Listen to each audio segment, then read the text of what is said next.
இது நம்ம மகிழினியின் அறை. இரவாகிவிட்டது. ஆனால் மகிழினி இன்னும் தூங்கவே இல்ல. மகிழினி, சீக்கிரம் தூங்கணும். இன்னும் கொஞ்ச நேரம் விளையாடுறேன். அப்பா தூங்கிட்டார்.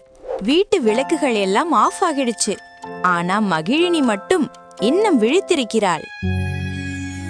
அப்புறம் திடீர்னு மகிழினியின் தலையணை மெதுவா ஒளிர ஆரம்பிச்சது. மகிழினின்னு தலையணை பேச ஆரம்பிக்குது. சீக்கிரம் தூங்கணும்னு உனக்கு தெரியாதா? நம்ம தூங்கும்போதுதான் நம்ம மூளை ரொம்ப நன்றாக வேலை செய்கிறது. நம்ம நினைவுத்திறன் கூட அதிகமாகிறது.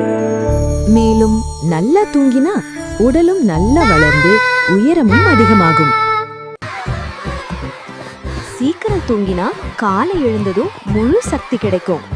விளையாடவும் படிக்கவும் ரொம்ப எளிமையா இருக்கும். இதை கேட்ட மகிழினி சிரிச்சிட்டு சொல்றா, அப்போ நான் இப்பவே தூங்க போறேன். மகிழினி இனிமேல் தினமும் சீக்கிரம் தூங்குவாள்.